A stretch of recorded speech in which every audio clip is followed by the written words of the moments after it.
Istriku gadis SMA. S2. Bab 140. Iya, serbaguna, itu fakta loh. Kamu itu bisa masak, bisa manjain suami, bisa ngurus anak dan lain-lain, makanya aku bilang serbaguna. Tapi kalau bahasanya serbaguna itu kayak barang, tahu. Aku ini manusia, bukan barang, harusnya bilang multitalenta gitu. Ah, iya deh, multitalentan. Hish, kok multitalentan sih?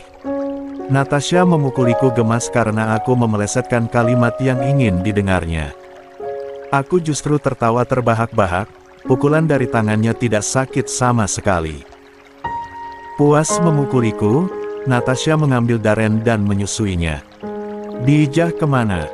Aku kok gak lihat dia sejak pulang. Aku menanyakan Diijah, karena sejak aku pulang dia memang tak ada. Tadi izin mau ke pasar dulu, katanya mau beli bahan masakan buat nanti malam. Dia mau masakin buat Ashley yang suka makanan Indonesia, jawab Natasha. Oh, kok Mas Adnan sama Ashley belum datang ya? Perasaan udah lama banget deh Mas Adnan pergi ke bandara, tapi belum pulang juga. Aku tak langsung menjawab, sebenarnya. 41.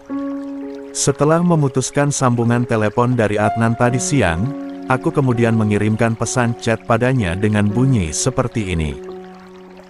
Nan, kamu bawa Ashley jalan-jalan dulu aja keliling, supaya dia bisa tahu lebih banyak kota tempat kita tinggal. Ajak juga dia pergi ke tempat-tempat yang indah, oke? Bawa dia pulang nanti malam aja, soalnya saya akan bawa Natasha keluar, kasihan kalau Ashley datang tapi kami gak ada. Begitulah isi chatku pada Adnan, aku sebagai mengatakan itu, karena aku ingin Adnan dan Ashley bisa menghabiskan waktu mereka bersama. Dengan begitu, hubungan mereka pun tidak akan terasa hampa.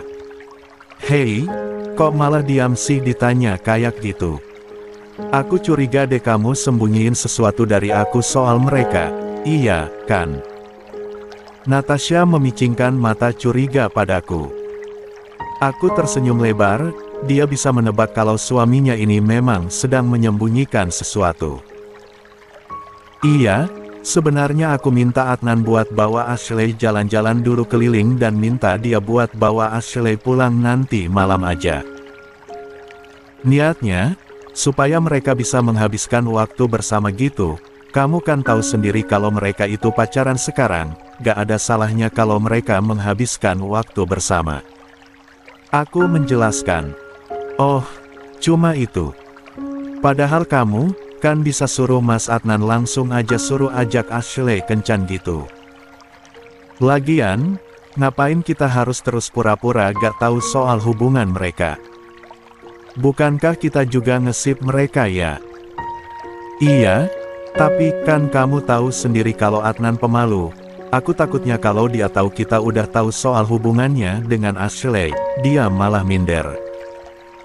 Secara, Ashley itu sepupu dari bosnya, bisa aja kalau dia minder dan ngerasa gak pantas berhubungan sama Ashley. Iya juga ya, tapi mereka juga butuh dukungan dari kita loh, supaya Mas Adnan dan Ashley bisa lebih serius menjalani hubungan mereka ke jenjang pernikahan. Aku masih belum rela Mas Adnan sedih gara-gara gagal menikah. Aku pengen Mas Adnan cepat menikah dan nemuin kebahagiaannya. Aku harap juga begitu sih, semoga mereka memang sama-sama cocok buat jalani hubungan yang lebih serius, bukan cuma sekedar pacaran aja. Natasha mengangguk. Harapan kami sama, yaitu Ashley dan Adnan dapat hidup berdampingan dalam ikatan pernikahan. Pukul 18.20. Mobil yang dibawa Adnan memasuki halaman rumah, aku dan Natasha sudah menunggu di teras rumah akan kedatangan Ashley. Adnan turun lebih dulu dan membukakan pintu mobil untuk Ashley, aku melihat dia tersenyum pada Ashley, mesra juga ternyata. Ashley turun dari mobil, kemudian dia berlari ke arahku dan memelukku. Jason, aku rindu, ucapnya, memelukku erat. Aku juga, jawabku. Ashley lalu memeluk Natasha, keduanya melepas rindu sangat lama. Bagaimana dengan perjalanannya? Apakah kau senang bisa menghabiskan waktu dengan Mas Adnan? Natasha tanpa basa-basi langsung bertanya tentang itu. Ashley tersipu malu, begitu juga Adnan yang menundukkan kepala dengan rona pipi yang memerah. 42. Udah deh, kalian gak usah merahasiakan hubungan kalian dari kami lagi, kita udah tahu kok. Jangan takut, kita ada di pihak kalian dan akan selalu mendukung kalian, aku berbicara pada Adnan. Dia tersenyum, jangan keras-keras, bos, saya malu, ucap Adnan pelan. Aku terkekeh, kenapa harus malu? Bukankah kita akan jadi keluarga? Adnan sangat kikuk, dia lalu berpamitan padaku untuk kembali ke kamarnya. Aku geleng-geleng kepala melihat tingkah Adnan yang malu-malu kucing itu.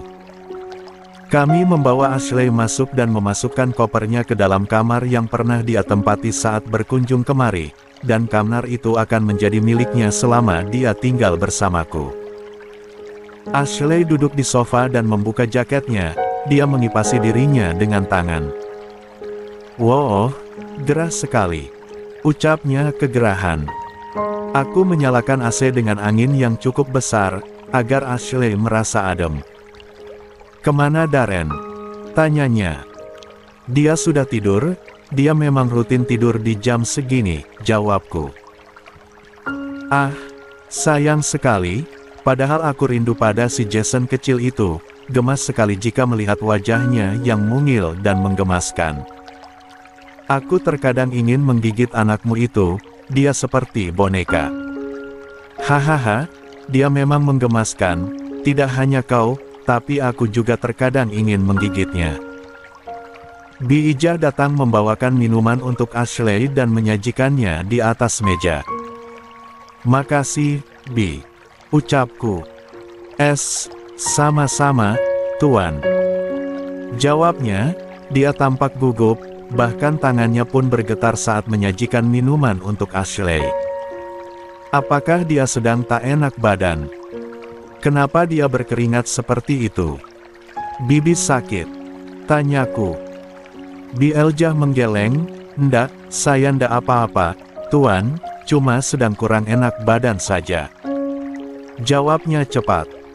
Aku merasa ada yang aneh dengannya, tak biasanya Bi Ijah seperti ini. Dia biasanya selalu terlihat tenang. Tapi kali ini, kenapa dia tampak gugup dan tak berani menatap padaku? Bi Ijah permisi untuk kembali ke dapur, aku tak berkata apapun lagi padanya, mungkin memang dia sedang tidak enak badan hari ini. Jason, sepertinya aku harus mandi, tubuhku sangat gerah. Ashley beranjak dari duduknya. Ya, mandilah dan segera keluar untuk makan malam. Baik. Ashley masuk ke kamarnya untuk mandi, aku juga pergi ke dapur untuk membantu Natasha memasak. Natasha sedang berdiri di depan kompor sambil mengaduk-aduk masakannya, aku datang dan memeluknya dari belakang, karena tak ada Bi Ijah di sekitar kami, aku tak perlu malu. Sayang, kamu wangi banget, ucapku, dengan menghirup tengkuknya. 43. Ih, geli, jangan kayak gini di sini, nanti ada Bi Ijah yang lihat, malu banget. Natasha melaranginku agar tak melakukan perbuatan mesra padanya di tempat seperti itu. Maunya gimana? Mau gak kalau kayak gini? Aku dengan nakal, memasukkan tanganku ke dalam roknya dari bawah. Natasha dengan cepat mengeluarkan tanganku dari dalam roknya, dia berbalik dan melotot. Udah aku bilang, jangan nakal di sini, ih. Kamu susah dibilangin ya, ngeyel terus. Omelnya. Gak ada siapa-siapa kok, kenapa harus ngomel? Aku menoleh ke sana kemari, tak ada siapapun di sini. Iya, tapi bisa aja Bi Ijah datang dan melihat kita. Aku malu kalau sampai Bi Ijah lihat kamu iseng kayak gitu. Nanti disangkanya kamu gak sabaran, hyper dan sebagainya, itu bikin malu. Aku memang hyper, aku memang gak sabaran, terus masalahnya di mana? Sama istri sendiri kan boleh nakal, gak ada hukum yang mengharamkan itu, aku tak mau kalah. Natasha mencapit hidungku, emang gak pernah mau ngalah kalau udah ngomongin itu, kamu selalu aja ngeyel.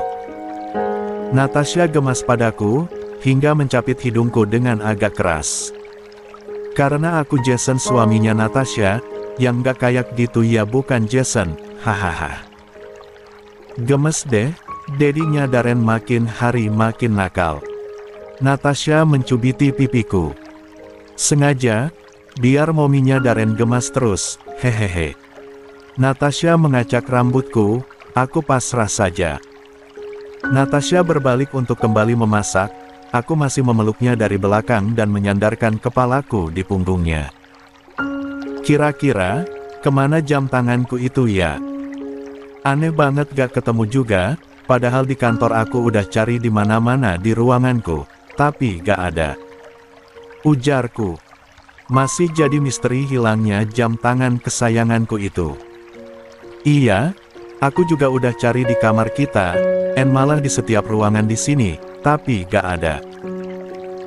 Aneh banget sih, biasanya kamu gak akan jauh-jauh simpan barang-barang kamu dari kamar, rasanya gak mungkin deh kalau disimpan sembarangan kayak gitu terus hilang. Natasha juga merasa aneh. Nah, makanya, kenapa aku bilang sejak awal ini beneran aneh. Soalnya, aku gak pelupa parah, kalau aku simpan barang pribadi pasti di kamar, gak akan jauh dari kamar, apalagi sampai di luar kamar, itu gak pernah terjadi selama hidupku. Terus kemana ya? Aneh banget deh jam tangan itu bisa hilang gitu aja, apa mungkin dicuri orang? Dicuri? Siapa yang berani curi barang berharga milik aku? Kalau barang yang lain aku gak begitu marah kalau aku tahu, tapi itu barang dari Momi, seakan Momi hidup di dalamnya, kalau sampai hilang dicuri aku gak akan maafin orang itu. Aku berkata dengan tegas. Jika memang jam tangannya dicuri, aku tak akan memaafkan orangnya, siapapun itu. Maaf, Tuan, Nyonya. Ada yang bisa Bibi bantu lagi? Masakan tadi sudah Bibi tata di atas meja, mungkin masih ada yang bisa Bibi bantu. Diijah tiba-tiba berkata pada kami, suaranya bergetar, dan lagi-lagi aku melihat tangannya gemetaran. Oh, nggak usah, Bi. Ini biar saya aja yang teruskan, cuma sebentar lagi kok, jawab Natasha. Kalau begitu, Bibi izin masuk kamar untuk istirahat, kepala Bibi rasanya pusing, wanita tua itu meminta. 44. Izin dengan memegangi kepalanya seolah memang pusing. Ya, istirahat aja, Bi. Elja pergi dari hadapan kami menuju kamarnya, aku terus memperhatikan wanita itu. Entah mengapa, aku merasa sedikit mencurigai gerak-gerik tak biasanya itu. Hei, kenapa bengong terus? Natasha membuyarkan lamunanku. Aku terkejut, nggak apa-apa. Aku cuma agak kurang fokus aja, jawabku. Karena lapar jadi gak fokus ya. Aku mengangguk. Aku belum bisa mengatakan pada Natasha bahwa aku mencurigai pembantu kami, sebelum aku bisa mencari buktinya sendiri. Setelah masakannya matang, Natasha mengajakku ke meja makan, lalu memanggil Ashley untuk makan malam bersama. Aku juga memanggil Adnan untuk makan bersama kami. Awalnya dia menolak, tapi karena paksaan dariku dan Natasha akhirnya dia mau. Kami makan bersama sambil ngobrol-ngobrol. Natasha dan Ashley bertukar cerita akan keseharian mereka selama tidak bertemu. Mereka benar-benar sangat akrab. Aku dan Adnan hanya memperhatikan keduanya. Aku senang sekali bisa melihat sepupuku dan istriku bersahabat seperti itu. Tapi, mataku kemudian tertuju ke arah dapur, di mana kamar Elja terletak di sana. Kau tahu? Untuk pertama kalinya aku mencurigai pembantuku itu, gerak-geriknya tadi mencurigakan. Dan kau tahu, dia bertingkah seperti itu setelah jam tanganku hilang. 45. Pukul 0.30 malam. Aku masih belum bisa tidur, sejak tadi aku sudah mencoba untuk tidur, tapi sulit. Entah mungkin karena sejak siang aku tidur di kantor sangat lama, menjadikan malam ini kesulitan tidur. Aku menoleh ke arah Natasha, dia tidur lelap memeluk Darren, sedangkan aku bahkan untuk memejamkan mata saja sulit sekali. Aku menyelimutinya, karena selimut yang digunakannya turun, kasihan kalau dia kedinginan. Aku turun dari ranjangku dan keluar kamar, rasanya aku ingin minum, akibat tidak bisa tidur membuat tenggorokanku terasa kering. Aku berjalan menuruni anak tangga satu persatu hingga menapaki lantai bawah. Aku mampir ke kamar Ashley untuk memeriksanya, ternyata dia tidur nyenyak di dalam sana. Aku tersenyum melihat dia tidur nyenyak, tadi dia dan Andan sempat mengobrol berdua di teras rumah, semoga saja hubungan mereka semakin membaik. Aku menutup kembali pintu kamar Adnan dan pergi ke dapur. Ku ambil sebuah gelas dan mengisinya dengan air, aku meneguk airnya cepat, rasanya sangat haus malam ini. Setelah minum, aku hendak kembali ke kamar, namun langkahku terhenti saat aku mendengar sebuah suara gumaman di sekitaran dapur. Aku mencoba mendengarkan dengan seksama, menajamkan indera pendengaranku. Lalu, ibu harus apa? Uangnya sudah ibu transfer semua ke kamu tadi siang, kenapa minta lagi? Suara itu tidak begitu keras, namun cukup jelas terdengar olehku. Aku menoleh ke arah kamar Bi Ijah yang letaknya tak jauh dari dapur, dengan perlahan aku berjalan mengendap-endap ke arah kamar itu, karena suara tadi terdengar dari situ. Aku semakin menajamkan indera pendengaranku saat telah berada di depan kamarnya, menempelkan daun telingaku di dinding kamar itu. Tapi ibu sudah tidak punya uang, nak. Ibu sudah mengirimkan semuanya ke kamu. Ibu sudah tidak ada barang yang bisa dijual, jangan minta uang terus, saat ini ibu sedang tidak tenang, takut ketahuan. Suara Bi Ijah kembali terdengar, sepertinya dia sedang mengobrol dengan anaknya di telepon, karena dia mengucapkan kata anak yang berarti anak. Aku jadi penasaran, apa yang sedang mereka bahas. Nak, jangan paksa ibu untuk melakukan kesalahan lagi, ibu sudah sangat berdosa kepada Tuan. Ibu takut Tuan tahu tentang apa yang ibu lakukan, jika ibu ketahuan bukan tak mungkin ibu akan dapat hukuman darinya. Aku terkesiap begitu mendengar Bi Ijah menyebut Tuan dalam percakapannya, yang artinya sebutan itu ditujukan padaku. Nak, ibu tidak mungkin harus mencuri lagi barang milik Tuan. Jam tangan Tuan yang kemarin saja sudah ibu jual dan ibu sudah kiriman uangnya semua ke kamu. Tolong jangan paksa ibu untuk mencuri lagi, ibu enggak. 46. Mau membuat Tuan kecewa, Tuan sangat baik kepada ibu selama ini. Aku tercengang mendengar setiap kata yang Bi Ijah tuturkan pada anaknya, tubuhku terpaku, aku gemetar. Jadi, dugaanku benar, kalau Bi Eljah lah yang telah mengambil jam tangan milikku itu. Sudahlah, ibu tutup teleponnya, ibu nggak mau lagi mencuri hanya untuk menutupi hutang kamu. Itu kesalahan kamu dan ibu sudah membantu sebisa ibu, jadi kamu urus sisanya. Suara Bi Ijah terdengar tegas pada putranya, lalu tak terdengar obrolan lagi, dia pasti mematikan sambungan teleponnya. Aku gegas pergi dari tempatku menguping dan kembali ke kamar. Aku duduk di ranjangku dengan perasaan yang berkecamuk, apa yang aku duga sejak tadi ternyata benar, Bi Ijah adalah orang yang mengambil jam tanganku itu.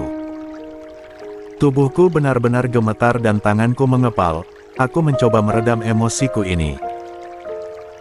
Rasanya ingin sekali langsung menemui Bi Ijah dan menangkap basah dirinya saat dia berbicara dengan anaknya itu, tapi aku tak berani, jika sudah berurusan dengan orang tua, maka aku akan selalu lemah, aku tak sanggup.